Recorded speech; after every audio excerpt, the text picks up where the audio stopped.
I'm A.K. Mathur. I'm the Senior Vice President of Lucknow Management Association. Lucknow Management Association, uh, over 2,000 members, and we, uh, for the past few years, we have been having a senior IS officer of the rank of Chief Secretary or additional Chief Secretary of the state as the president. Because as you know that Lucknow doesn't have much of industry as of now. Of course, we are looking forward to a lot of big industry coming in with some 10 lakh crore investment promised in the next few years. And we are going to have UP is going to have a groundbreaking ceremony uh, after and some 36 lakhs crore MOUs, worth of MOUs. Some 10 lakhs are probably going to mature in the next few years.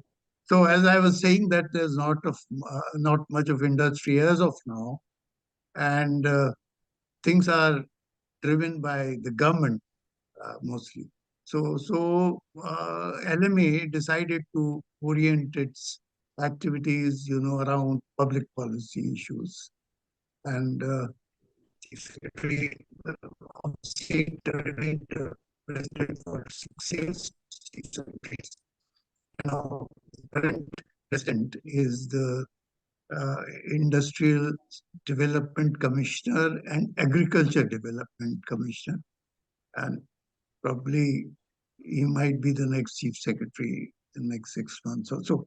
Anyway, so that was the little bit about the Management Association. And I'm very happy to say that Bombay Management Association is collaborating with us. And we have organized this webinar, which will be addressed by Mr. Pranjal Pathak. A few words about Pranjal. He's a 1996 graduate of electrical engineering from IIT Kanpur. He has a master's of science from the Department of Electrical Engineering and Applied Physics at Case Western Reserve University in USA. And he is an alum of Indian School of Business, ISB Hyderabad, where he specialized in marketing and finance. You see, that's a combination of management and technology. And at ISB Finance, he did finance, where subsequently he attended Tsinghua University's School of Economics and Management at Beijing. So he worked and studied in technology companies and startups in the US, UK, China, and India. And currently,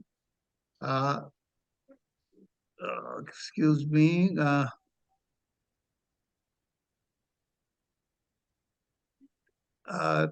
he works on the impact of information and technology on behavior, for which he draws on his experience in addressing challenges linked to marketing, communication, leadership, and technology in multiple cultural environments. So that's a brief introduction of Pranjal, and he has chosen to speak on AI and business. Now, artificial intelligence and machine learning can impact business and how we can gain from it and so on. So thank you very much, and we look forward to hear him. And over to you, Dr. Yadav. Thank you, Mathurji. Welcome, Pranjal, and thank you for being with us today. Since Pranjal has already been introduced by Mr. Mathur. I just wanted to start by thanking everybody for joining in this session today. And a brief about BMA. We are celebrating our Platinum Jubilee this year.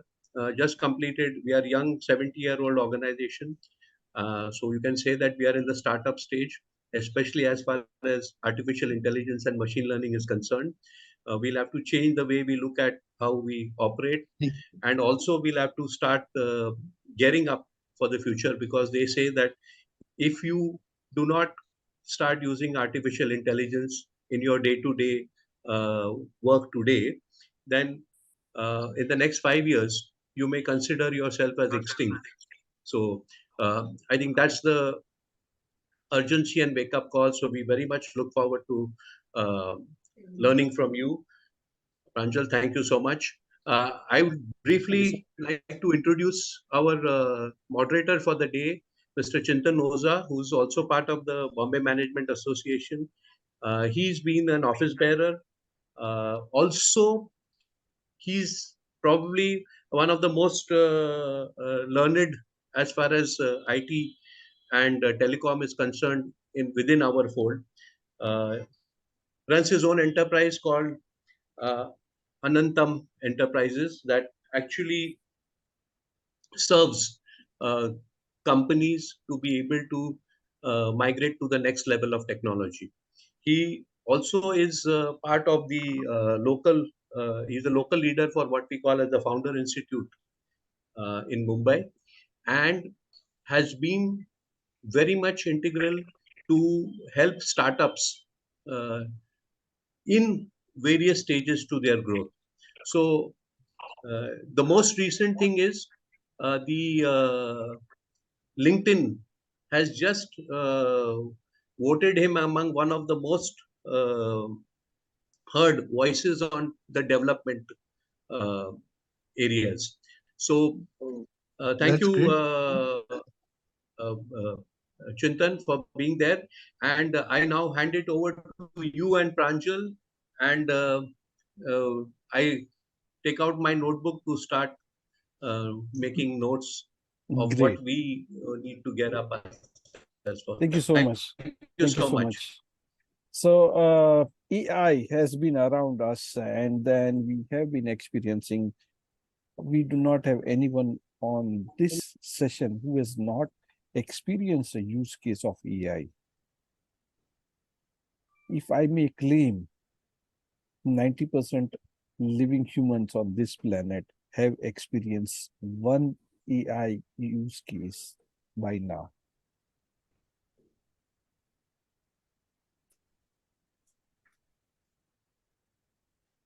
We have been using AI in Amazon. We have been using AI in Netflix. We have been interacting with various chatbots. If we look at all this around us, the world around us has advanced a lot. We have been using a lot of other features which are driven by AI, like certain healthcare apps. I would not like to name them. We are using AI for alarm. How many of you are having Android or iPhone?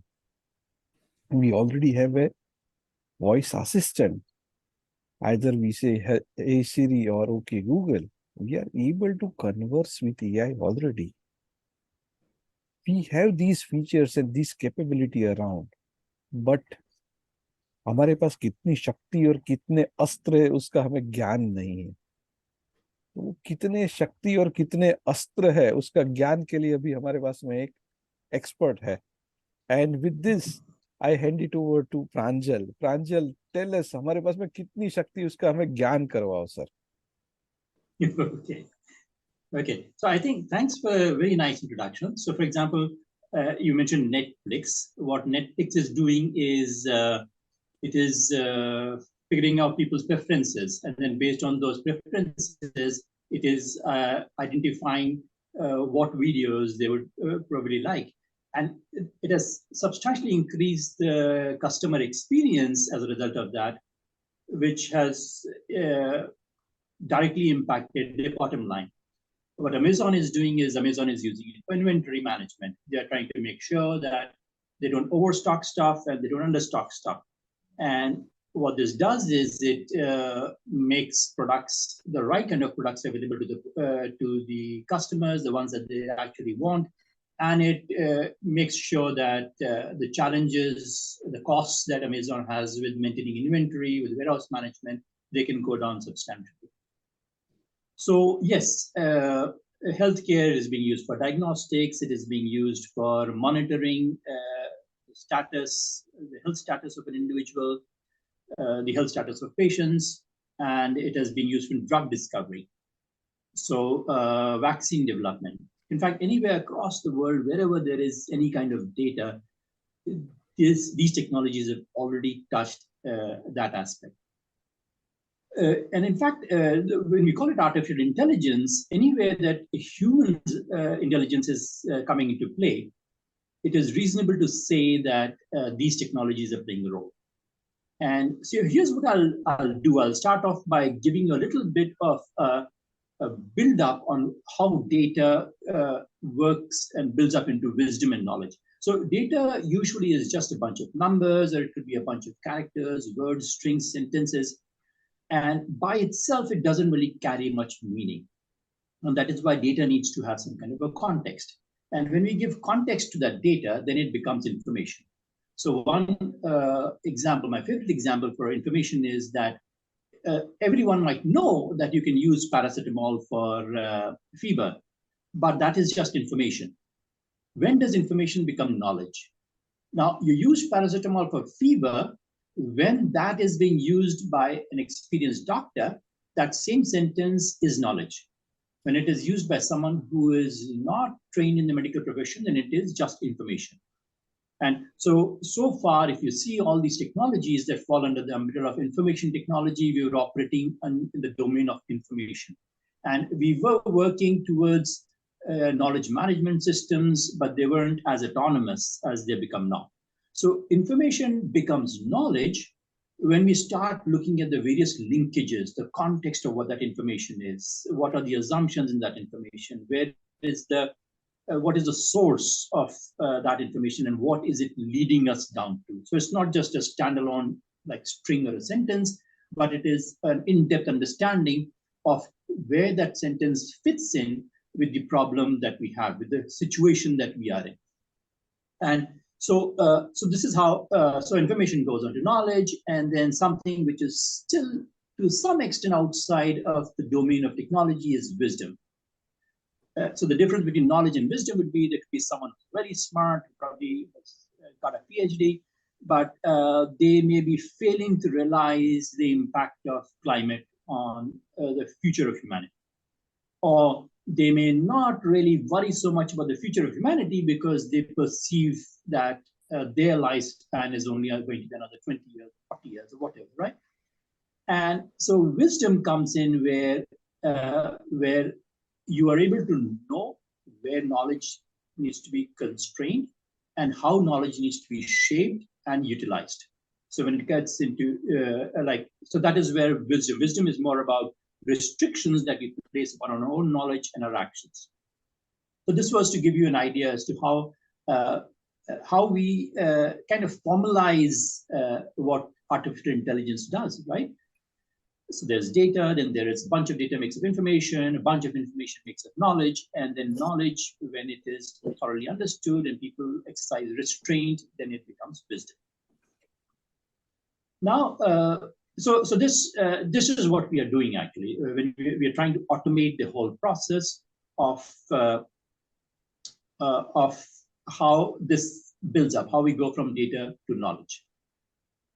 Then the second aspect which I want to touch on roughly is the concept of learning, right? So there's knowledge, and then there's learning, and then there is intelligence. So these are three different concepts. Someone could be extremely knowledgeable, but they may not be good at learning. Or they may be good at learning, but they may be lacking key knowledge. And I'll give you an example. So let's say there's a coach, a cricket coach. The cricket coach has the knowledge of what needs to be taught to the player. The player learns that from the cricket coach, but the player is learning it through practice. So what happens is the player, after he has become competent, he or she has become competent in the game of cricket, they still may not be competent enough to transfer that understanding to someone else. So they haven't become a coach yet, but they've become an excellent player. So they have learned what the coach was teaching them. The coach themselves may not be a good player. So the coach actually hasn't learned their own knowledge, sort of. They haven't imbibed it. This is what is known as like pratipadit karna. Apne us knowledge ko pratipadit kariye. It's become a part of who you are. And then intelligence comes in when the player is able to respond to conditions. So, for example, the player knows that this is a swing bowler, the conditions, the grass is green, and the match situation, we've got 2 days of match play remaining, there is no hurry. So on the basis of that, in a matter of a split second, the player is making a decision, and that decision exemplifies intelligence. So here we are looking at knowledge, we are looking at learning, and then we are looking at intelligence. So now, how does the machine develop all this? So in the case of a machine, basically what we have is we have this black box, and that's how we can think of it. We can think of it as a black box. There's input coming into the black box, and then there's output going out. So the output is what helps us determine is the machine being intelligent. The input is basically the data, what is happening around the world that goes into the machine. And then the learning which is happening inside the black box is a bunch of parameters that the machine determines on its own, and those parameters basically decide as to how the input gets mathematically converted into numbers that will show up in the output. So when you talk about learning, what we're talking about is identifying those parameters that exist inside the black box, which are going to convert the input into an output. So that gives you an idea. So I talked about data, information, knowledge, and then I talked about knowledge, learning, and intelligence, right? So we've said that what machines are doing is they're basically coming up with a bunch of these parameters, which is essentially the learning process for the machine. And there are these algorithms. There's a lot of these algorithms, and we won't go into the technology because our goal is to develop a bird's eye view of what is happening. But let me give you an idea of the complexity that is involved in the latest technologies that are out there. So let's take ChatGPT, right? Now, what ChatGPT has as a model is around, and it keeps changing. So what I'm saying is maybe old news, but it has around 1.7 billion parameters that determine how the input is going to be transformed into the output. So clearly, it is beyond the scope of humans, beyond the conscious scope of humans. Of course, ChatGPT is still not quite where humans are, right? So these parameters are sort of like, in the case if you want to compare it to humans, these parameters are sort of inside our head, inside our bodies, and we are using these parameters ourselves in order to get the output that we produce, right? So like the machine is doing this, but the machine is not quite self-aware in terms of how it is doing it, what the output is coming up, right? So what I wanted to do here was give you a quick overview of the technology, what is going on in layman terms with some of the terminology which is actually relevant for even someone who's in the field, actively in the field. Now, what I'll do is let's get into the side of the business, right? Why is it important for businesses? And as has been rightly said by Dr. Yadav and Mr.Chintan Oza, that if we don't keep our socks up and keep at it, if we don't adopt these technologies at a rate that is commensurate, compatible with how the rest of the world is adopting it, there is a significant probability that we will fall behind. And again, an example that I give over here is, let's look at the Industrial Revolution. We basically lost out on the Industrial Revolution. We in India here lost out on it, and it caused us a lot of pain and suffering. Our living standards fell behind. We became weaker when it came to wars. Our ability to develop new technologies went down because the Industrial Revolution was making things more efficient for you. And then when the Information Revolution was coming around 20 years ago, I remember we were adamant that this is something we will not miss out on. And then the opportunity came when we had this big Y2K bug. So essentially, computer systems around the world, from banking to healthcare, what they were doing was they were using just 2 digits for the year of, let's say, a date of birth or a date or any other location where the date is being used. And so when the year 2000 was coming, the number would have rolled from 99 to 00.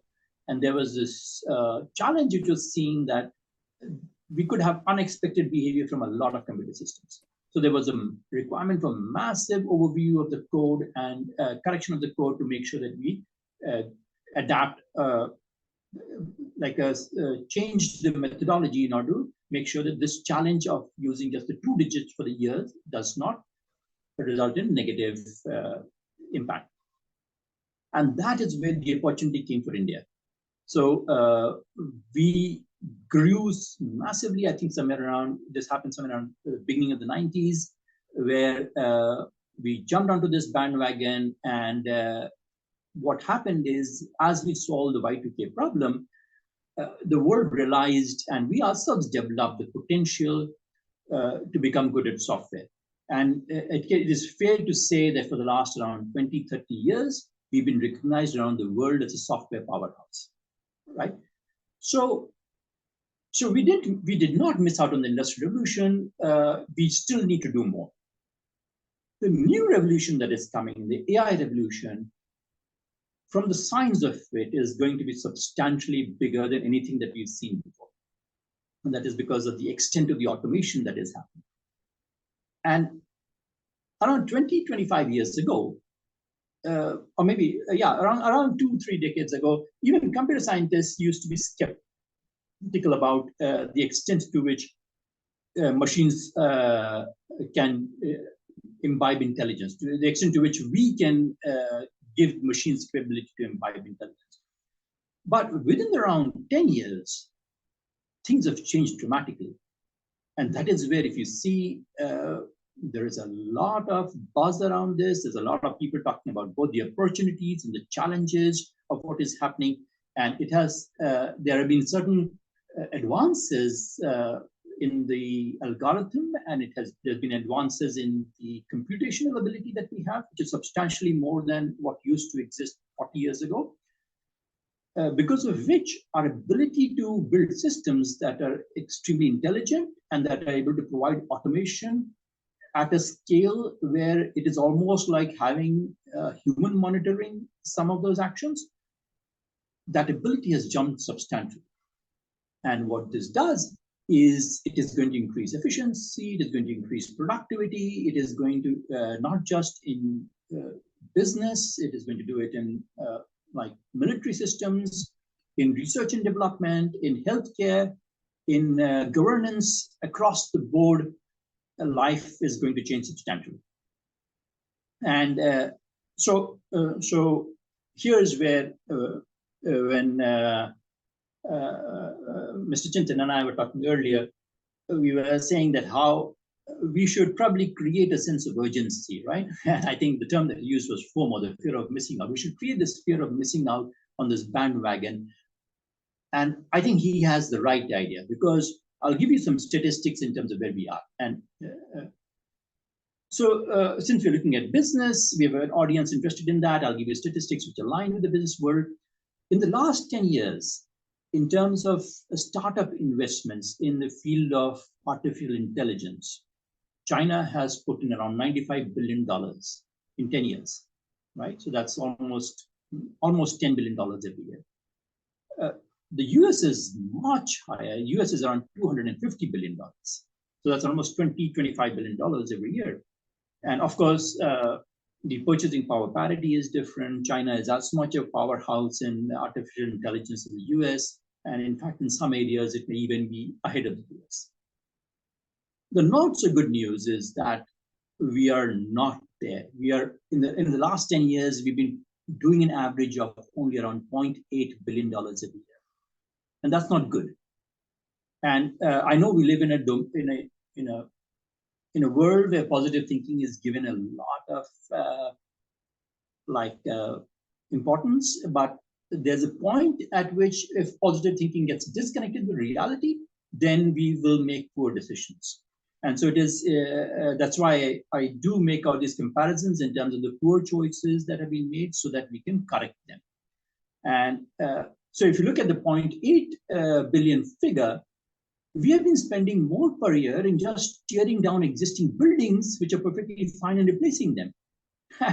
And this has to change. This cannot continue like this, right? We have to find out how the world is changing and where it is going, and then align our investments along that. And this applies both to government investments as well as private investments. The government has a role where the government needs to make sure that the private sector gets properly educated in terms of what the AI is, and they create the infrastructure for this, right? So there are two, there's something known as the Global Index on AI, which comes out of the UK, and they've been doing this for the last 5 years now. So in terms of the latest rankings, India does not come in the top 10. And I'll give you some of the good news first. The good news there is we are number 2 in talent. So in terms of the talent for AI, we are number 2 in the world. Number 1 in the US and 2 is us. And China is somewhere down like 8 or 10. So actually, no, China is, I wouldn't be surprised if China is 20. I don't remember the figure, but we are number 2 in the world in terms of the depth of talent, the talent pool that we have for pursuing AI. But when it comes to infrastructure, out of 64 countries that were ranked, we are 59. That's terrible news, right? In terms of government strategy, we are 38. That's also not good. And so this is recent data. This is within the last 5 years. A lot of these technologies, ChatGPT is barely 10 years ago, right? The first version, I think, came out in 2014. And so, so we need to change that. And we need to make sure that, of course, as a team, are we capable of doing it? The fact that we're number 2 in talent shows that we're certainly capable of doing it. It's not coming out as well as it should. And we need to do a little bit of self-reflection on that. We need to do a little more coordination and collaborative work on that. And we should make sure that we identify the key areas, the focus not just of the businesses, but also the government, because the government plays a very key role in the business. Businesses, when they're left to themselves, they basically want to make a profit. And that's the whole idea behind it, right? They want to do innovation. They want to make sure that they have the largest market share, that they are the most profitable, they're the most efficient. But when it comes to access to raw materials, when it comes to regulations, when it comes to pricing sometimes, right? When it comes to making sure that safety and security are proper issues. So for example, the chemicals that are being used, the abuse of technologies, even AI, ML, all businesses have to be reliant on the government. So it is kind of like a collaborative work where we both have to go, the businesses and the government have to proceed hand in hand in order to make sure that our goal of being the world leaders in this technology is met. The second thing which should create a sense of FOMO in you is, even though this is true, that almost every Indian, and I'm really mean this, every Indian has already been exposed to AI technologies. The sad part is we are just users of these technologies. We here in India, of course, internationally, Indians are making major contributions in terms of building these technologies, and they're at the forefront of the knowledge domain as well as the execution domain. But here in India, we are not building enough technologies. And I don't want to sound too negative, because efforts have been made. It's not that they have not been made, and we have some of the smartest people as well. However, the environment and ecosystem needs to be substantially improved, because we don't want to miss out on this revolution. A lot of times when I give these talks in ML, a question that always comes up is if the jobs are going to go away, right? If the employment industry is going to be debilitating on people, on the population of the country. And yes, it is true that the jobs will potentially go away, but if you're looking at our own country, it's a problem that we can solve. And that's why if you see around the world for around the last 20, 25, 30 years, there have been talks about the universal basic income. There's been talk about upskilling, identifying new like training, changing. and this is what happened in the previous revolutions as well, right? Industrial revolution, there was this concern, but then over a period of time, what happened is agriculture became a much smaller part of the economy, and most people moved into manufacturing, they moved into technology sectors. So people adapted and changed, and so that adaptation and change will happen. And the fact that jobs will be lost within an economy or within a nation may not be such a big threat, because it's our problem, it's under our control, and we can solve it. The area where it is not under our control is when a disparity is created, not just within an economy, within a nation, but the disparity is created across nations. So nations which become leaders in artificial intelligence and machine learning, and the technologies which are related to those, their economies will grow substantially faster. Most of them are already bigger in economy. They'll become even bigger. The gap between the nations will become bigger. So they'll become militarily more powerful. Their access to resources will be substantially higher. And it wouldn't be a big surprise if we reach to a situation as it happened in a couple of 100 years ago, where countries start losing their independence. I'm not speaking this lightly, because if you see, take Israel, for instance. In the last 10 years, we invested in India $8 billion on startups related to AI/ML. Israel invested $11 billion. It's such a small country, right? And I picked Israel as an example because the sad thing is that what is happening in that country and in Gaza is terrible, right? The human loss is terrible. And to some extent, I mean, both sides are to blame, right? And at this point, when you see 10,000 children have been killed in a matter of 2 months, it's more children than have been killed in all the wars in the last 10 years, including Ukraine. But see the reaction that is coming from the more powerful countries. See what happened in Ukraine. In Ukraine, Russians moved children outside of the war zone.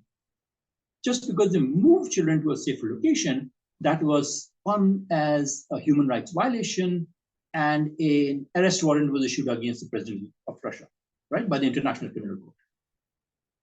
In Gaza, more than 10,000 children, in fact, around the 28,000 fatalities, 60 to 70% of women and children, unarmed, defenseless, innocent women and children, they've been killed. And the world powers are not even willing to call for a ceasefire. Now, this is a red flag, because when the disparities of power will increase, those who are weaker will have the kind of suffering that, to some extent, the Palestinians are facing right now, right? And it is sad that I had to use this example, which is actually happening, right? It would be much better if you had to construct an example. But the fact that this is happening right now in the world, and there's a lot of turmoil all over the place, should create sufficient FOMO that this is a technology that we cannot miss out on. Of course, as we go along, we'll talk about, businesses, again, this is something else we were talking about earlier. Businesses usually are not, they're not created for the purpose of charity, right? And so they have to make a profit. So I know it's all this good, but businesses should not be making emotional decisions. Businesses should be making decisions based on the bottom line, the profit that will come about, right? So what we'll do is we'll also get down to discussing a little bit as to how businesses will benefit substantially from these technologies. And there is a danger that businesses will also lose out on competitiveness, right? Technologies by itself do not create businesses. And we have, like, I'm sure there are dozens of stories, but we can certainly touch on a couple of them. In the past, we have seen that you could have the best technology, but because the creators of this technology were not able to create a market, and they were not able to create the cash flows, the operationalization that is necessary in order to make it a profitable, sustaining business, those technologies basically lost out on things which were not as smart or not as good. And one big example which comes up in like business school case studies is the old, almost ancient VCR, the video cassette recorder. There were these technologies known as the beta and the VHS. and Beta lost out, even though it was a better technology, but VHS had a much better ecosystem, right? So the ecosystem allowed for the technology to become more financially viable, and that is what businesses want, right? That is so the purpose of the business is to create shareholder value, and that is why. So coming back, we of course. Artificial intelligence is a very glamorous technology, but the key thing is making sure that we can leverage and adapt those technologies to make profit for the businesses. If that is not happening, then the adoption is not going to happen, right? And so it comes back to creating of the ecosystem that I was talking about earlier, the infrastructure that is extremely important. And again, it comes from two sides. One is there has to be demand from the businesses for the infrastructure, and the other is there has to be a guidance and learning from the governance structures in order to help shape the various elements that are necessary for businesses to thrive.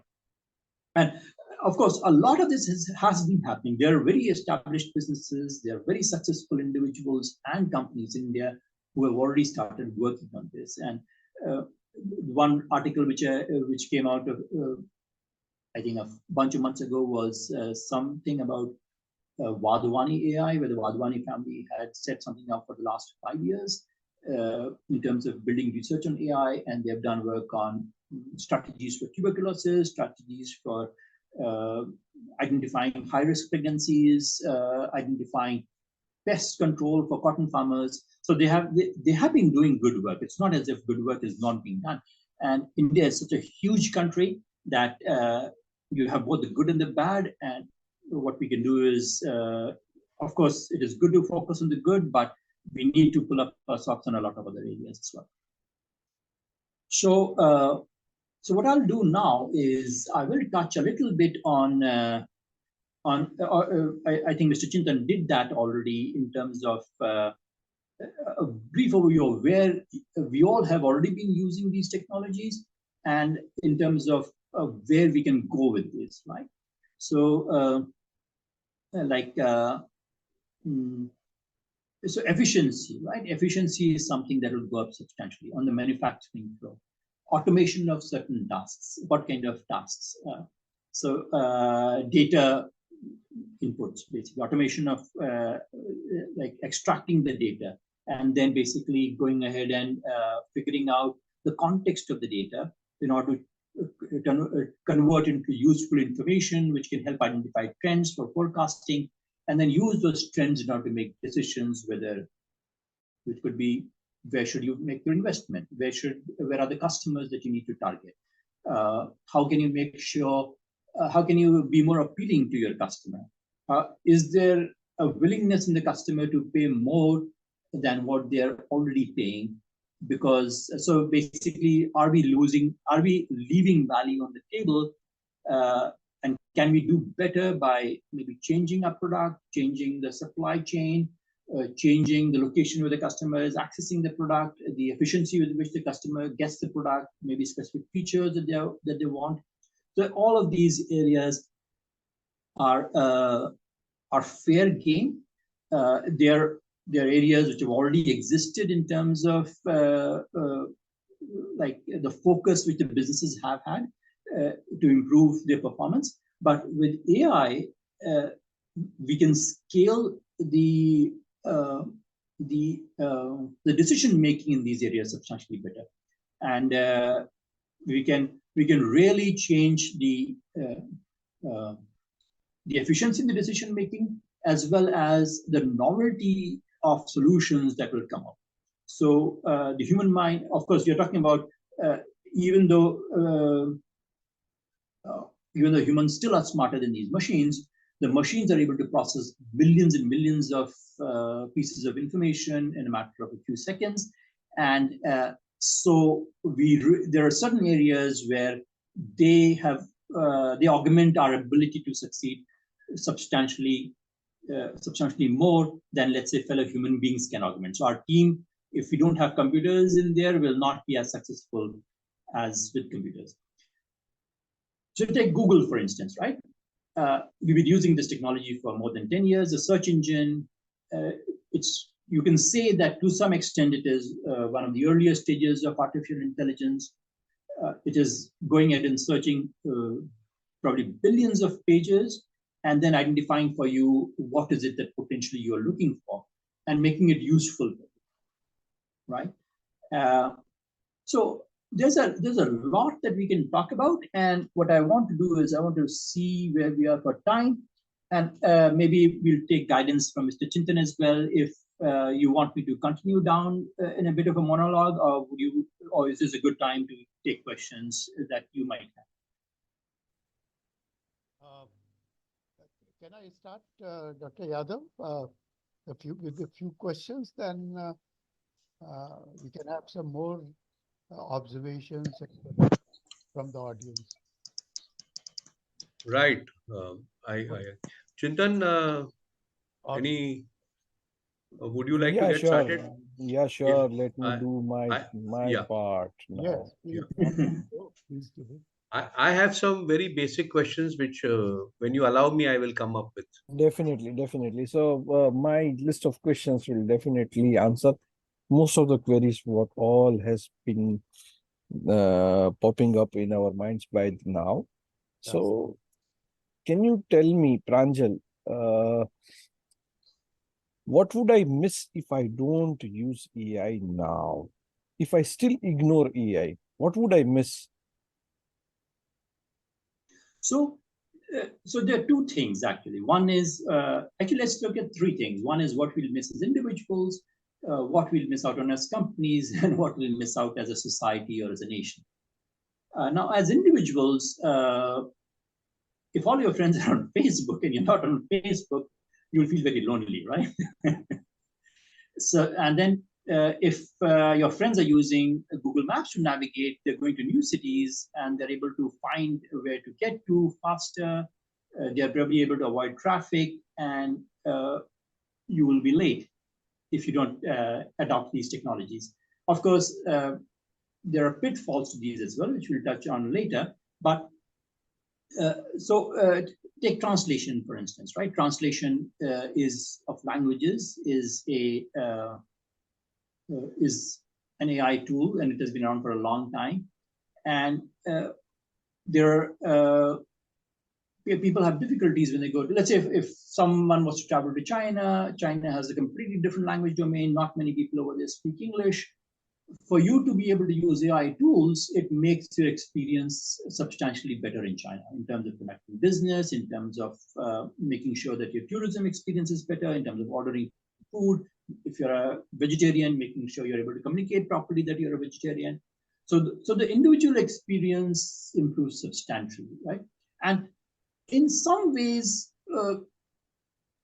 you already are using AI, whether you like it or not, and that is where it becomes a little bit of a negative as well. And the areas, so for example, we're talking about Netflix, right? So Netflix is already doing experiments on you, figuring out your preferences. Similarly, Amazon is doing that. Flipkart is doing that. Facebook spends like millions of dollars every month in order to maintain that infrastructure and gives you that facility for free, just like Google does, right? And so you have to question, how do they make money? Because they are using all these tools on you in order to figure out how efficient advertising has become much more efficient, how they're able to shape you or like get your behavior in terms of your expenses down a certain direction that helps these companies make money, right? Through advertisements. Advertisements on social media tends to be substantially more effective in terms of the returns than, let's say, on print media or even on television.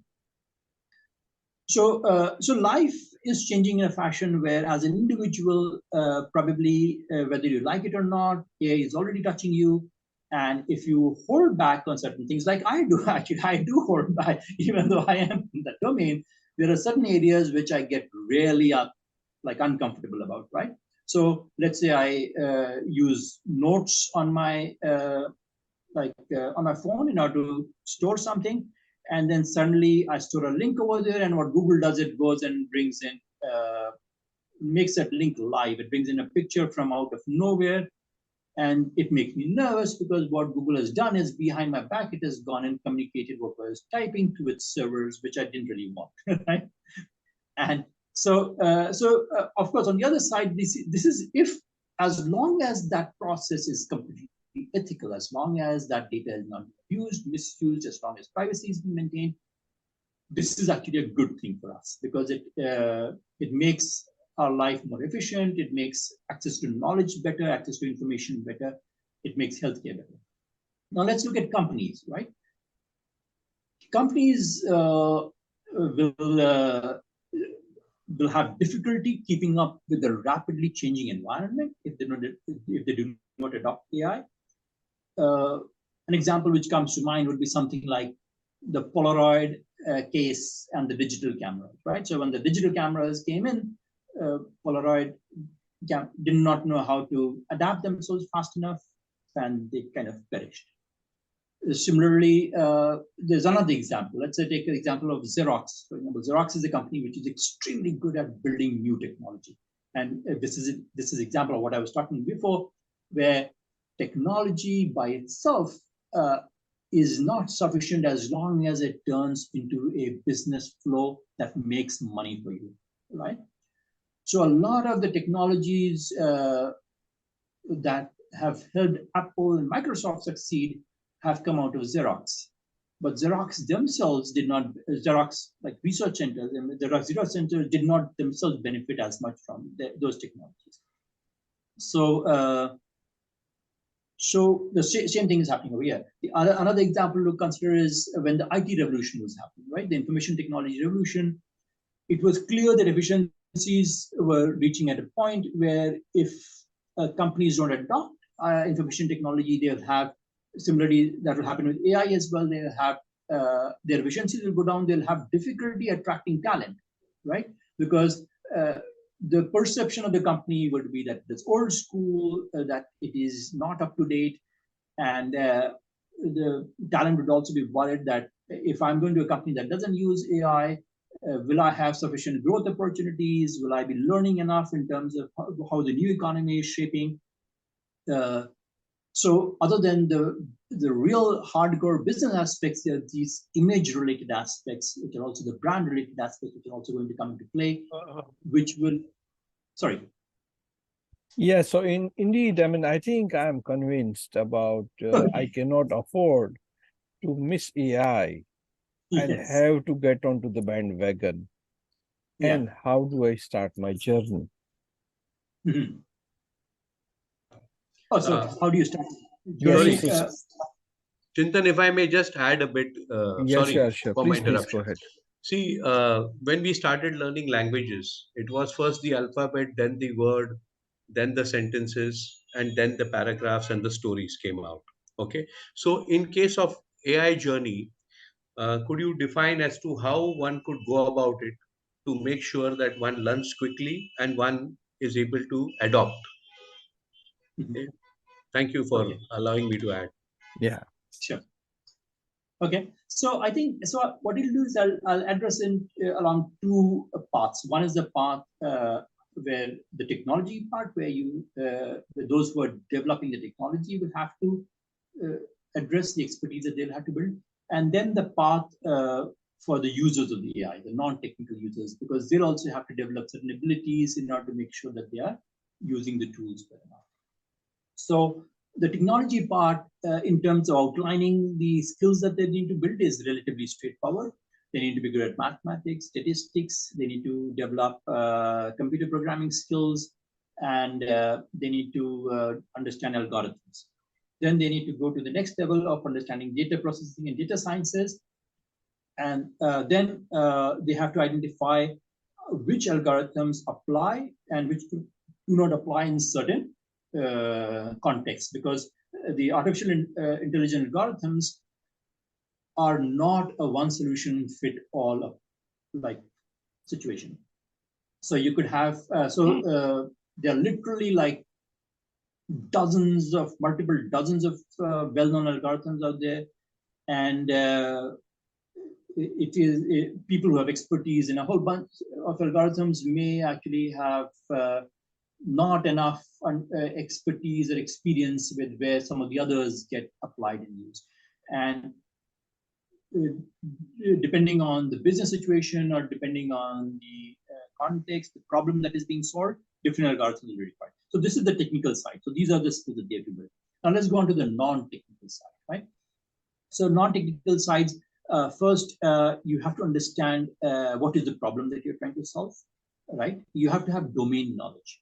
So you may not have the knowledge of technology, but you have to have knowledge of your business. You have to have an understanding of your customer, your product.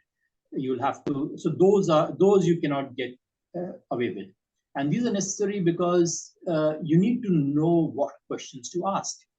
Because the technology, so you need to know two things: where is the data going to come from, and how you're going to acquire that data, and then what is the question that you need to be answered after processing that data. So that domain knowledge of where you're going to apply the technology, that is absolutely essential. Then the second thing, of course, you should build a little bit of an overview in terms of what AI/ML is, in terms of what are the various options out there, what are the pitfalls, and what are the ethical considerations. Then, because it is very easy for AI to be misused and abused.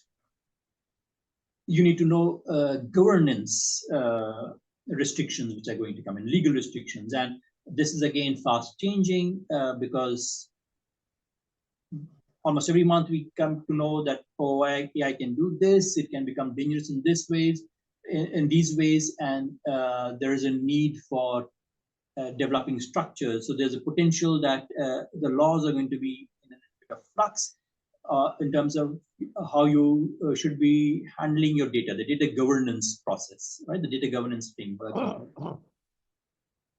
Then you need to develop an understanding of critical thinking, because the output that is going to come out from the artificial intelligence tool may not necessarily be valid.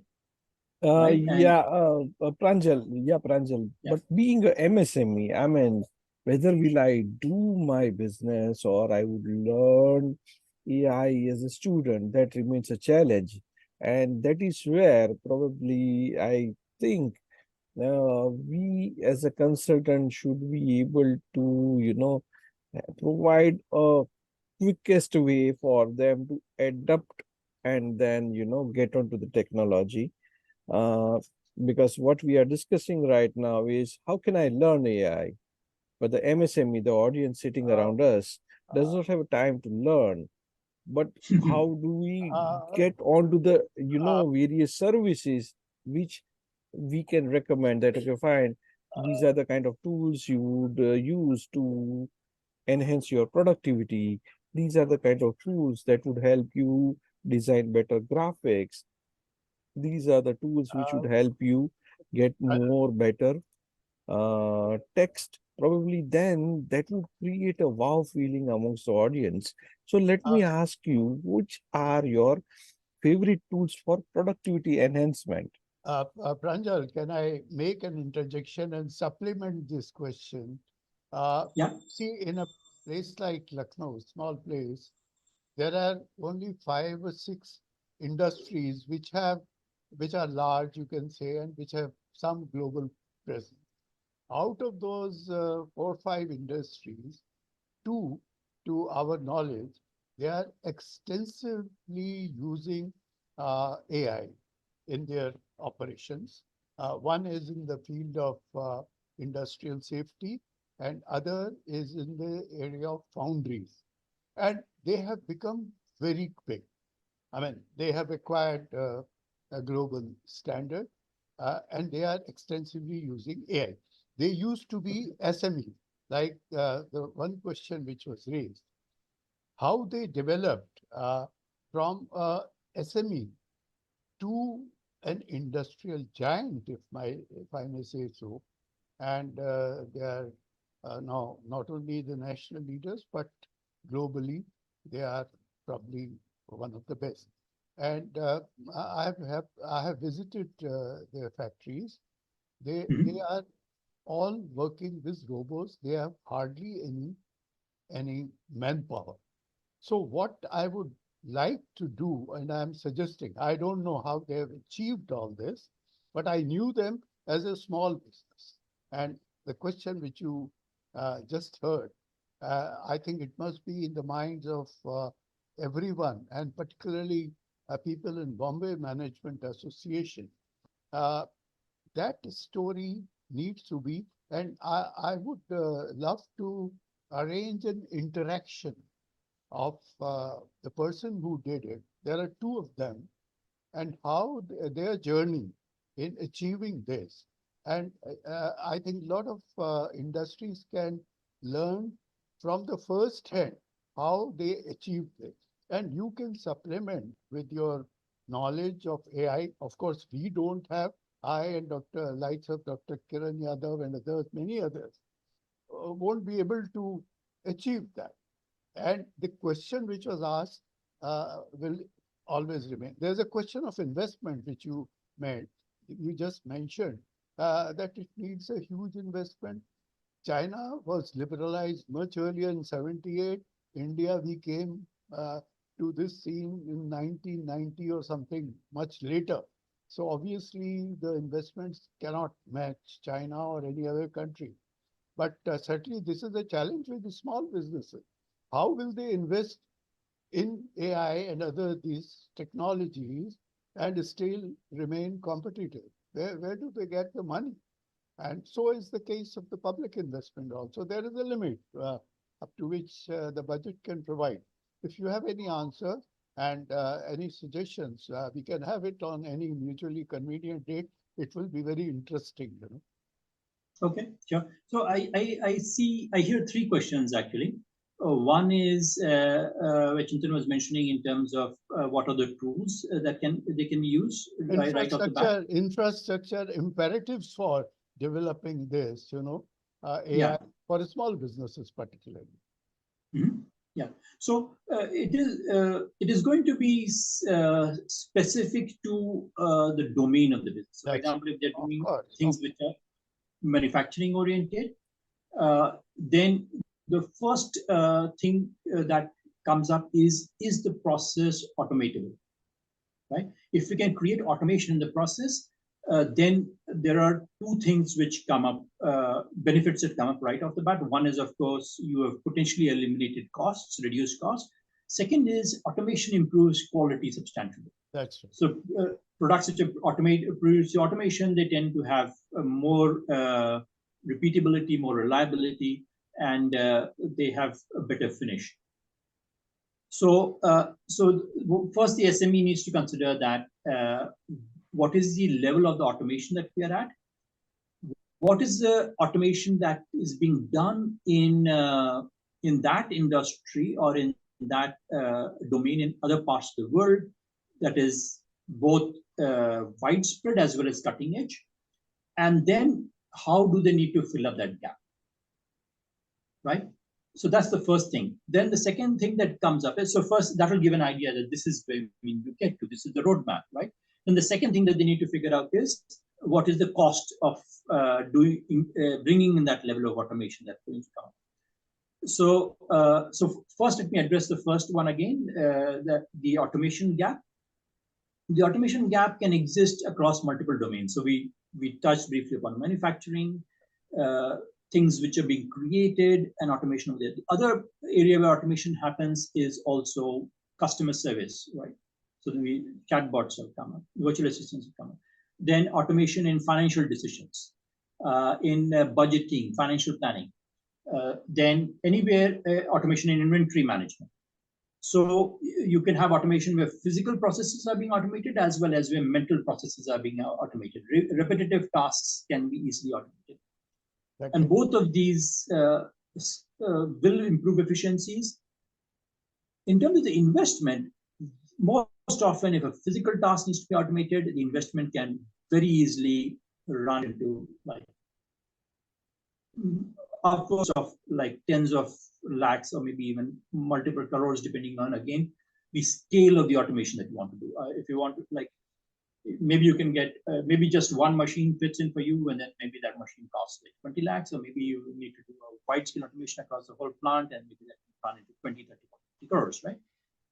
So, so that's again, that's going to be company specific. It will have to, it's not, of course, it is domain specific as well, which market, which industry you're in, but also company specific. The two different companies may have different automation requirements. Then, in terms of the automation of mental tasks, the costs are substantially lower. Very often what happens is you can do it in terms of subscriptions, and they can be monthly expenses of like from a few $100s to maybe $500, $600.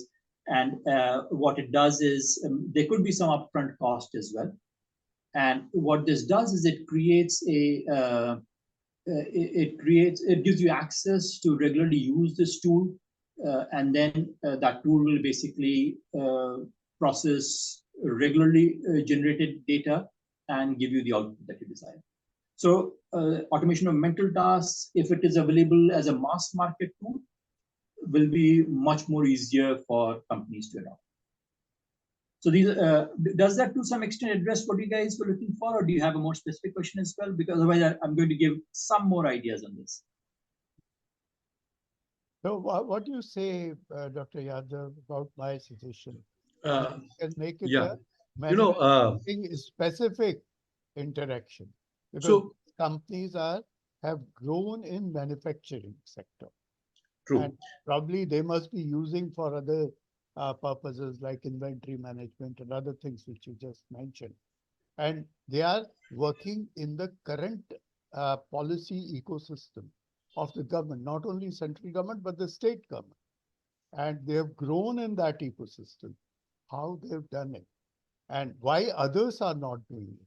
I mean, that is something you think about, not only in Lucknow, but in Bombay also.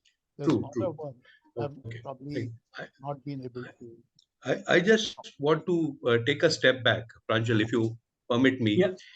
Yeah. See, 90% of the organizations are micro, medium and small and medium in this country. Okay.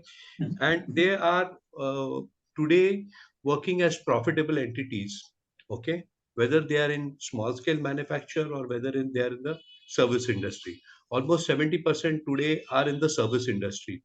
I could be doing anything that provides service. Like, for example, right from running a cake shop to a salon or something, there are varied services. Now, I have got this fear psychosis in my mind as an entrepreneur or a business person, saying that if I do not embrace artificial intelligence, okay, I may get extinct. Okay. At the same time, I don't know where do I get started and how do I go about it. Okay. So is there some sort of a roadmap that you can suggest that, how you should start, looking at your business, looking at artificial intelligence, and how you can put this learning process in place that will serve you well in terms of being able to doing the catching up game. I mean, I'm talking from a purely independent, person who is now having this concept of getting, marginalized. Mm-hmm. So again, let me start with some examples, right? So let's say small businesses which is giving service, and the example like the salon and the cake shop. One of the ways that they could start off by using these technologies, and I think a lot of them are already doing it maybe, is developing a more technology-oriented relationship with the customer. So sharing of phone numbers, getting interaction through WhatsApp or social media. And what this does is it kind of makes it easier and effectively using technology in order to manage the relationship, right? Because if someone needs to buy a cake or someone needs a haircut, right now what they do is they may have a regular barber and they may just walk up to that individual, right, to the salon, or if they need like some cosmetic work done, they may just walk up, or they may call ahead for an appointment. However, what if you are able to develop contact through one of these through modes of technology where you have data, where when did this last customer show up? Does this customer show up every 2 months or 3 months, right? Potentially, what is it that the customer is always looking for? Like what are the services they get for? If the customer walks into a cake shop, they can start by keeping information on how long does it take them for them to service the customer. Do the customers return? Do they get disappointed, right? In the sense that maybe they don't have the right flavor for them. Do the customers, are they unhappy about the pricing? Are they okay with the pricing? Do you think that they can play with the pricing a little bit, right? Is there additional services the customer is interested in, like delivering the cake right at their doorstep, potentially packaging it much better? So all of these are the questions which I was talking about earlier, which the person needs to ask, which are related to the domain knowledge. And then they need to figure out what is the data that needs for this question, and how to bring the customer onto some kind of a technology platform where it becomes easier for the business to start acquiring the data. I see someone has raised a hand. Can you help me with what the question? Thank you. Thank you, Pranjal. This is Lalit from Oxford University. I think the question asked by Professor Mathur and Dr. Yadav is absolutely brilliant. And if you give me about 30 seconds, I will very quickly respond. Okay. You know, the MSMEs play a very significant role, not just in terms of contributing to the GNP of the country, but also in terms of providing bread and butter to millions of people who would otherwise be left on the road without any shelter and food. So what has happened in many countries, including a rich country like UK, that the government has come out with a roadmap as part of the digital strategy of UK. Same thing has happened in Singapore. Currently, I'm in Thailand, where I'm helping the Thai government in terms of developing a digital strategy for Thailand. The Indian government must come out immediately with a roadmap for adoption of AI. I'm not talking so much about machine learning in this case, by MSMEs. Mm-hmm. Yeah. And even a fruit vendor can use, these are the macro kind of, or what you want to call it, micro enterprises.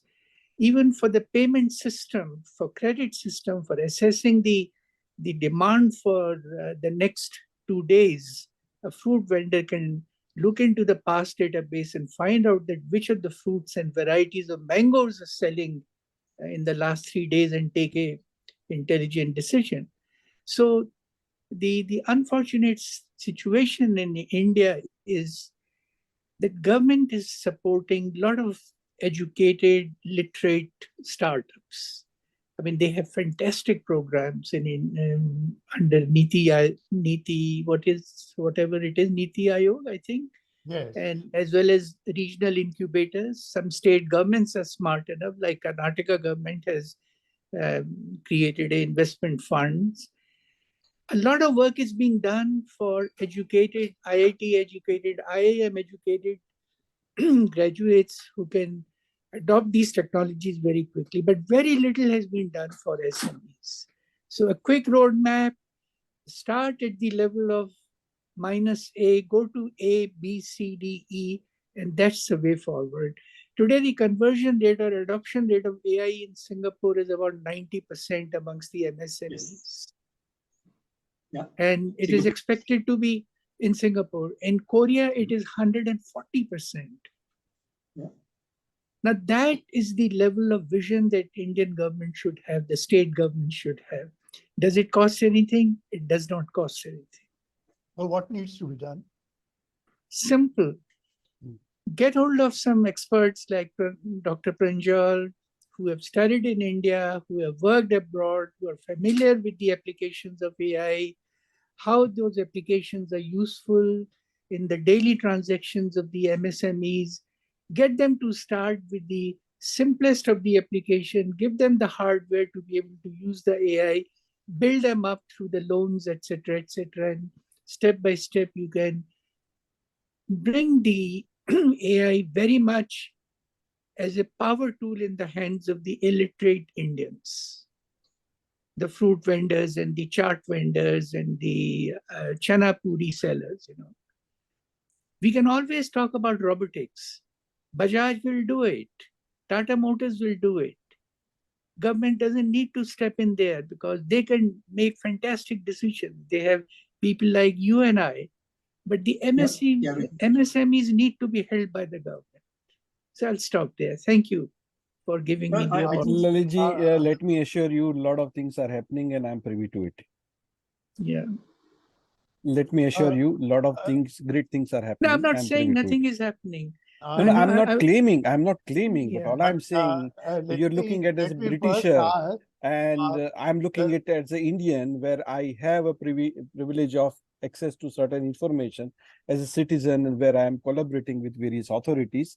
So I am responding to you in that context that I have visibility to certain information, wherein roadmap and use of technology for MSME is being promoted.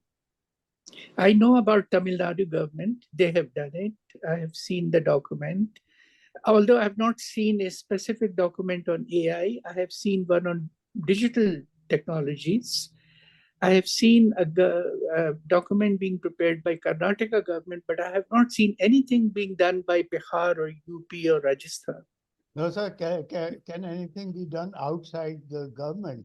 Because as you are saying that it doesn't need investment. So can professionals like Pranjal and others, who have already adopted AI in some measure, can help in the process? Yeah, that is there. It is possible. It is possible. That's right. It is possible, and probably we can have a session on that. Yeah, I would love to conduct that. In fact, But can I have a little more introduction of Dr. Lalit? As you said that you are speaking from Oxford, aren't you? Today I'm in Thailand. I am a former professor from University of Oxford Said Business School. And your previous president of BMA is my former student. Oh, Rajesh Sharma. Rajesh, yes. Okay. We are missing him today.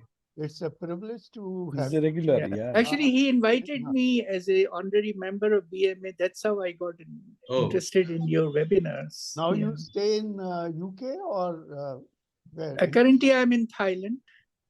No, but because I'm working here with the Hong Kong government and Thai government. Oh, you live in Thailand? Okay. Currently, yeah. Okay, you live in Bangkok. So I think it will be a privilege to have you in our next interaction. How is it, Dr. Pranjal? May I suggest something, if I may? I think Pranjal, Chintan, Lalitji, all with knowledge about the technicalities and ground realities are here. While we can expect the government to do certain things, I think BMA as an association or LMA as an association also has the role of trying to facilitate the learning process of its members, especially the marginalized businesses. So maybe if ultimately this white paper is going to be developed by some experts from like Lalitji and Pranjal and Chintan, maybe we could have a similar thing worked out under BMA LMA collaboration, and we could start by doing simple things that could educate the smallest of businesses to be able to and add our bit to the process is a suggestion, I think. And I'm so happy that all of you are here so that we can take advantage of. Do you think that's a feasible and good idea, sir? And we could look at and work on? Can I make a small suggestion? We can plan an interactive session between the people we are talking today and involve some business who has actually done it, as I had suggested earlier. So he will share his story, how he has developed from the scratch as we are trying to bring that problem, isn't it? And then the people, you see, like Pranjal and Lalit, he can sort of intervene and how needs to be done. And if we can develop a paper, then as I let me, as I shared earlier, Lucknow Management Association has a president who is the Industrial Development Commissioner of Uttar Pradesh. So he has some say in the policy making. So what we can do is that we can put up a paper and take it to the government. Whatever interventions are required at the government level, if any, we can suggest that also in that paper. And what needs to be done for the industry, we can circulate that amongst the industry through the various industry associations and take it forward. I mean, that could be a starting point, if I may say so.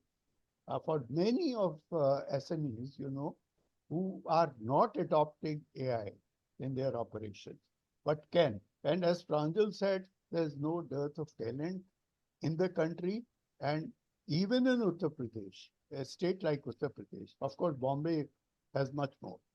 So that should not be a problem to take it forward.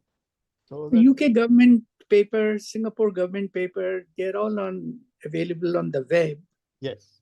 And actually, it's not a very sophisticated roadmap. It's very simple. Very simple. Singapore document is hardly 3 or 4 pages. And the main thing is, I think many of you had used the term ecosystem. So here the ecosystem is also not very complicated. For commercial applications of AI, for example, for let's say a fruit or a vegetable vendor, what you need is payment system which already exists in India. You need involvement of a bank. You need somebody who can provide the loans for the mobile phone to the vendor, which again, I understand is happening in many states in India, like Madhya Pradesh. Oh. It's happening, I know for sure.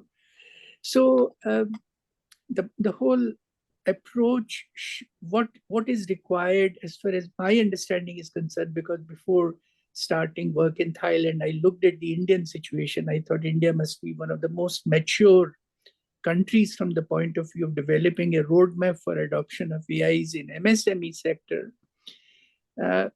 I found that the ingredients are there, but there is no orchestrator.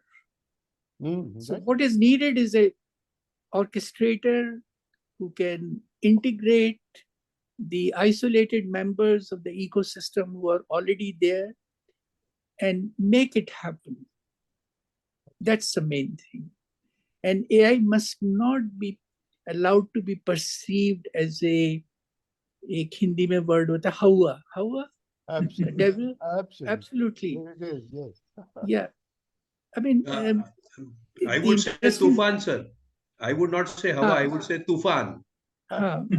So it's fantastic. It has fantastic implications for everybody. I've seen it at play in Singapore. I'm sure many of you would have also seen it whenever you travel. You see the sort of power, the empowerment power of AI when it goes into the hands of the poor people. That's the main message. You know? What do you say, Dr. Yadav and Pranjal, to this suggestion? I think I'll let Pranjal. Yeah, I think so. Let's give back the platform because we should not hijack it. So No, I think this is good. I think this is good if something useful can come out of this. If we can come up with a framework for collaborating, which goes beyond just this webinar, I think that will be the best thing that can come out of this webinar, and will give us opportunities down the line to basically help members of LMA and BMA as well as I guess the bigger vision that is playing out, that is evolving between Professor Lalit, Mr. Mathur, and Dr. Yadav is that, and then Chintan, is that we do come up with some kind of, not necessarily a paper, but some kind of, maybe a paper is fine as well, but some kind of a mechanism where we can increase the level of this interaction from just conversation to maybe an implementation that brings something good out of this, right? Can I suggest something further after this? Dr. Yadav and I can co-opt one industry, MSME, one from Bombay, other from Lucknow, who has actually implemented it from scratch, if you can identify. And the next thing, probably Pranjal can do better, that if you write a 3 or 4 point agenda of what you would like them to speak, okay, so that the others can emulate that. I mean, they can try to get into it, including something which is the challenge to adopt. And what are the challenges for adoption? I mean, that they can speak about and how they have overcome. That is the biggest, be it in the manufacturing sector. Probably I am talking about people who are in manufacturing, pure manufacturing sector. You can have one from service or, I mean, any other sector. And sure. they will have different roadmaps, probably, as Pranjal is saying, domain specific, right? So we can have a little more comprehensive discussion. And what would be the suggestions of the two experts, Dr. Lalit and Pranjal, on... I'm not an expert. My expertise is more in terms of transformation, but I just thought that I'll share with you some of them. You can help. I think that's a good starting point. We should try and do a pilot and really understand this. And I'm sure our resource, Mr. Chintan Oza, is already dealing with a lot of corporates which are trying to transit this. Yeah, he can take it forward. Yeah, he can help in developing a sort of 2-page or 3. So if Pranjal is game and Lalitji is game, we will form a small group, maybe on WhatsApp, and we'll try and see what okay, Yadav, I'll be honest. What I will do, I will send a few examples to Rajesh. Sure. Okay. And then those examples are very straightforward. Even an undergrad student can read and understand what is really involved in developing a roadmap for popularizing adoption of AI in manufacturing MSMEs. So, and service also, maybe in the service. Very, very simple. Look forward to that. Like MSMEs can be treated as undergraduates, you see, as far as...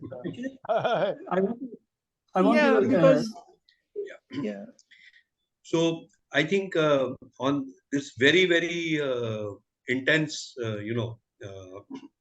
interaction, I think maybe it's time for Chintan and Pranjal to conclude, and also keep in mind that we could work forward on this program, because I think as all of you have been so eminently saying, that this is something that's inevitable, that we need to look at and find a roadmap for. So over to you, Chintan and Pranjal. Thank you so much. Thanks, Yadavji. Before we continue, I want to just throw in a clarification.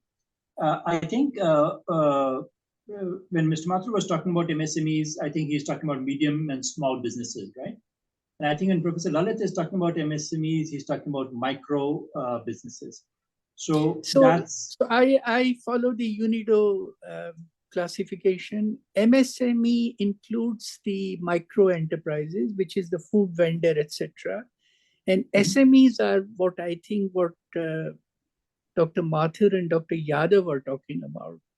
So let's follow that global universal standard classification, MSME and SMEs. Okay. Yeah, Not, MSME we and will not SME. go to that vendor level. Let's go to the factory owners and, you know. Vendor level has a very big social footprint. So Yes. very big social footprint. I think And there's a massive. One thing which I like about Professor Lalit's idea is that the scope for transformation will be substantially higher, because as he pointed out, at the SME level, there are people like us. There are people who are educated, who have access to information. Even they are at the undergraduate level, sir. I mean, if you go to the vendor, then your universe will be unlimited, and we'll not be able to transfer that kind of knowledge. So I think let's get started somewhere where we think that we can make some difference, and I'm sure eventually it will percolate down to all levels. But at least in terms of getting started, let us see if we can come out with case studies that can inspire and aspire other peoples to embrace and take out the fear of AI from them. Just one clarity. As far as the medium-sized manufacturing enterprises are concerned, their suppliers and their OEMs will put pressure on them to adopt AI because of the supply chain requirements. And that experience has been seen in Germany, for example. I've seen that in fashion industry in Italy. So should you be worried about developing a roadmap for medium enterprises? I don't know what is the definition of medium enterprise. What has happened is that the factories which I'm talking about, I mean, I don't have much experience. In Lucknow, there are, as I said, there are very few. There are, in fact, 2 of them who have used extensively. But all their suppliers, they have put systems in place. Exactly. It's working very well. Exactly. So if I can just complete. Yes. So medium enterprises is not a big challenge. And that has been the experience in Singapore also. That's right. Medium enterprise capabilities are of very high order, and in order to survive on the supply chain, they are being forced by their OEMs and their suppliers to adopt it. But you might do a fantastic work in India by focusing only on the small enterprises.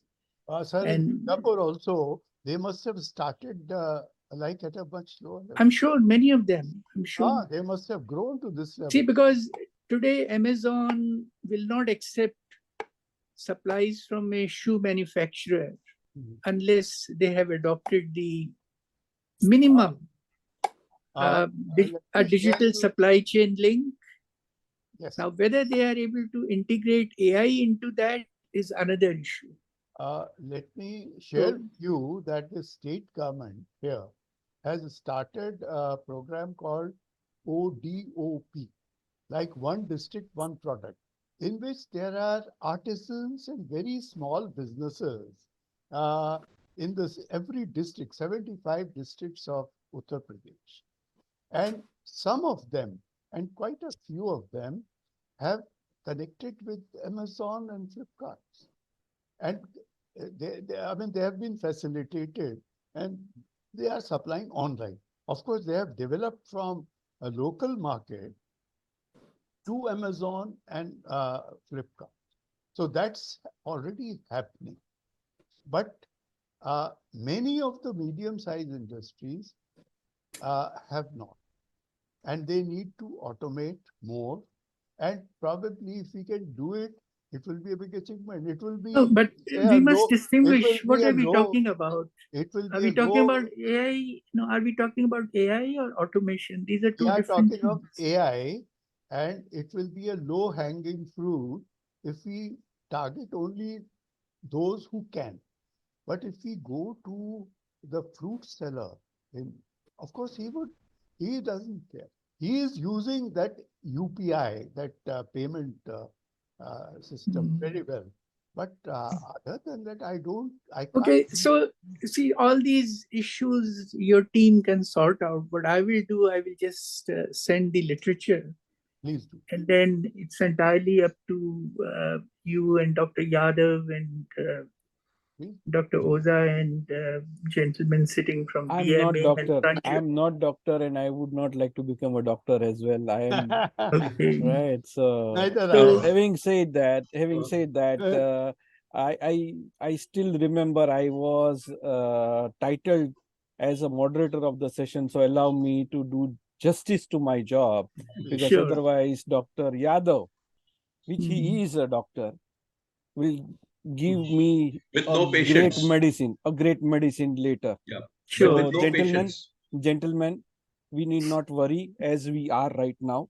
A lot of things are happening, and definitely, I would remain positive about good things are coming in our life. If we are comparing economies like Thailand or maybe Italy, then probably I would claim that that's not a fair comparison, because we believe we are much more digitized than these countries.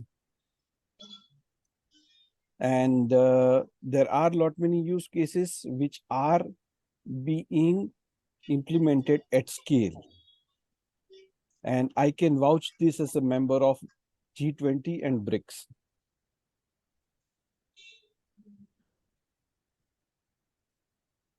So with this, let us continue the momentum. Thank you so much. Have a good day and good evening ahead. Back to you, Dr. Yadav. Yeah, thank you everyone. And I think there's also pressing time. Pranjal, thank you so much for your time and your patience and some wonderful insights. And thank you, Mathurji, thank you, Lalitji, for Thank joining you us. so much. And Chintan, I think that puts a lot of on our plate from on BMA to now start looking at how what's going to be our role in trying to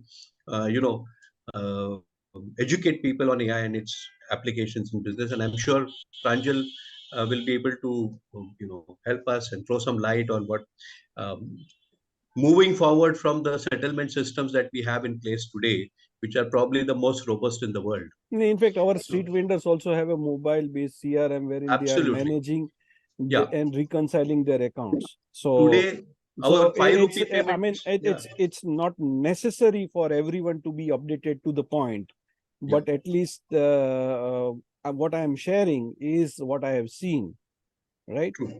Even I have seen the नारियल वाला using a mobile app to reconcile कि आज सुबह 150 नारियल खरीदा था, कितना बेचा और कितना पैसा इकट्ठा हुआ, कितना पेमेंट मेरे अकाउंट में गया.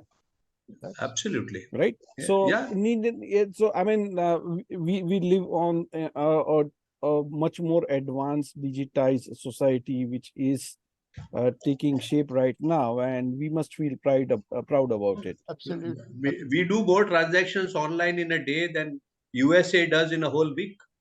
No, it's not, even more. I'll tell you, Yeah, right. the number of transactions we do on UPI is more than second, third, fourth, and fifth combined together. Yes, Europe and What are we talking about? We are transacting even 1 Sir, but rupee. that's directly proportional to our population, right?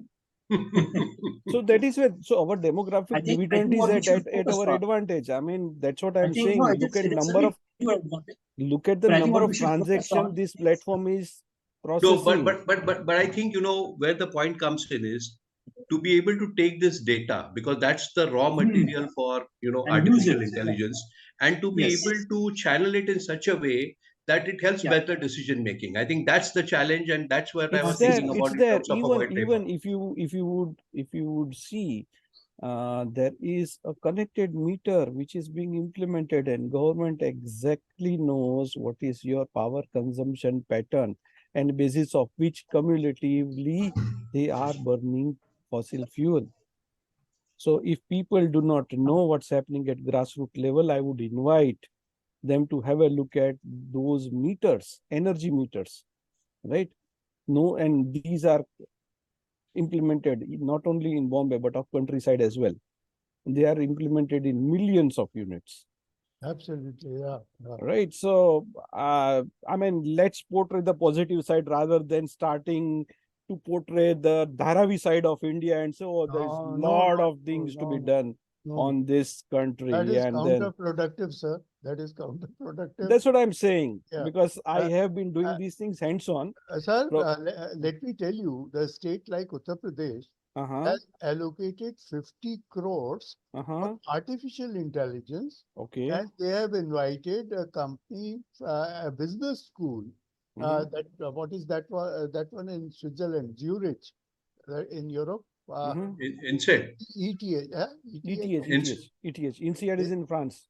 Okay. No, INSEAD is in France. And that's what ETH ETH. So they are collaborating. In fact, they will be in town tomorrow, day after tomorrow. They are collaborating with a university in Noida to set up, for capacity building of AI professionals and investing in Noida. And government has already allocated. So what I was trying Government is introducing AI curriculum in standard 5 textbooks. So I mean, we are much advanced in that terms. Sir, I think, sir, let me give you an idea, sir. But sir, I think it is important for me to interject over here. I went to an institute where the students were all specializing in artificial intelligence, machine learning, and data sciences. They were second-year students, and a lot of students came back and said that they were having problems with PPS. Hello, your sound. Oh, your sound. Yeah. Okay. So they were. Can you hear me?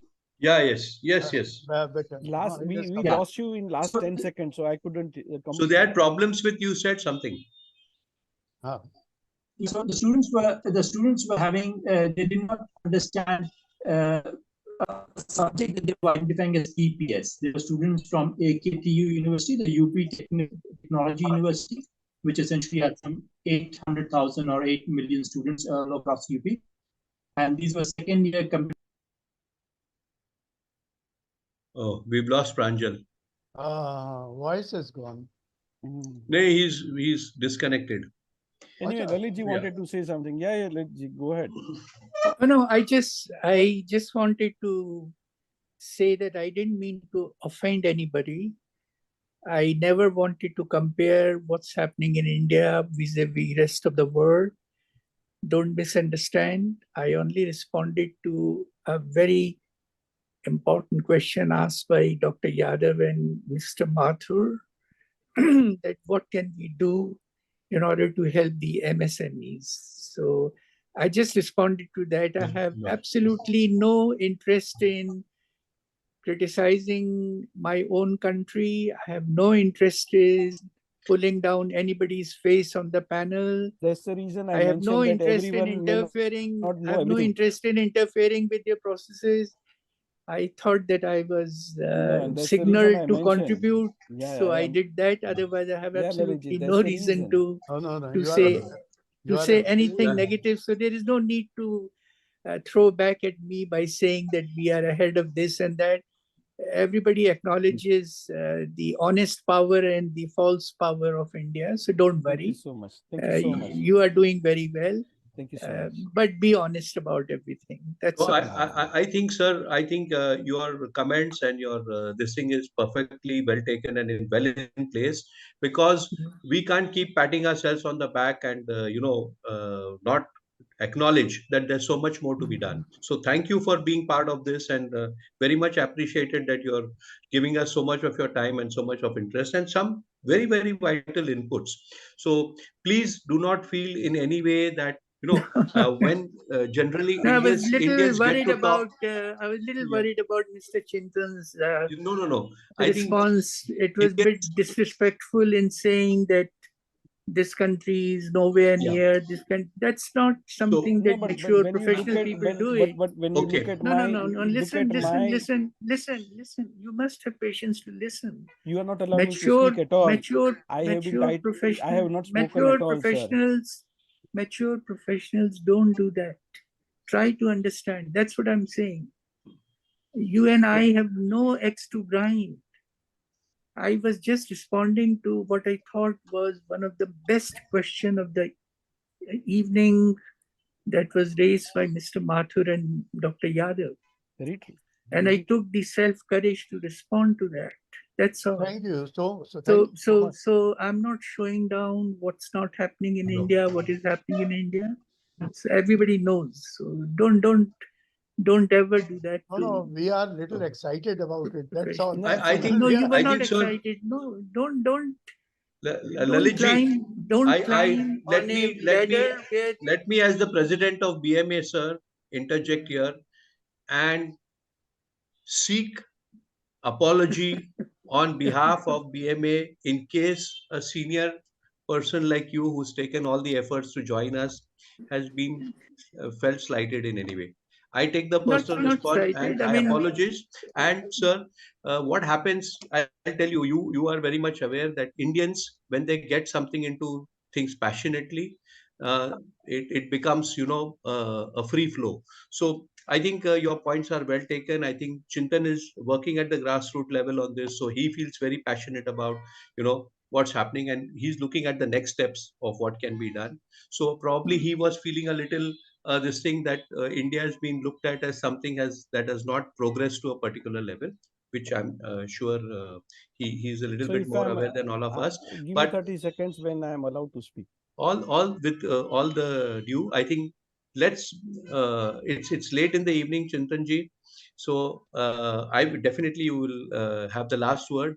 But may I now suggest that we have had a good deliberation on this entire topic, and let us take the positive steps forward. Let's start looking at ways and means of how we can enhance our baseline and start moving towards a more aggressive implementation of artificial intelligence, and as Lalitji has pointed out, to the lowest level of businesses that contribute so much to the Indian economy. So having said that, Chintanji, I would like to hand over to you to have your Sir? final say, and I would request you to close this on a very Yes, definitely. pleasant learning experience for all of us. Thank you so much. Definitely. Thank you so much. And first of all, my sincere apologies to Lalitji, in case if he has felt hurt, because my answer to was not directed to him only, but the point what we were discussing, that whatever is happening, everybody may not be aware. I specifically mentioned there are lot many things which are happening. Yes. And I as an Indian and everyone here as an Indian are proud about it. And that includes Lalitji as well. Right? So having said that, there are lot many things which are happening. Next wave of EEPS is on the horizon. There are health IDs and other applications which are being implemented in the India's tech. India's digital public infrastructure is being revamped in the next wave of development. So we look forward for much more digitization in the days to come. Yes, there would be certain benchmarks. When we talk about health ID, people will say, oh, US has got a health ID similar. We may not be there on day zero, but yes, we have begun our journey and we would reach and probably make it to the mark very soon. So on that positive note, thank you so much. Thanks everyone for joining in. Have a good day, good evening ahead. Thank you. Thank you very much. Yeah, I think we need to thank Pranjal. Pranjal, thank you so much. Thank you so much. For being part of this so passionate interaction that we had. Thank you, Pranjal. Thank you, Dr. Yadav, Yes. and everyone for joining. Thank you, everybody. Thank you. We had a very learning session, nice one. Thanks a lot to everyone. Thank you. So enjoy what's left of the week then. Thank you.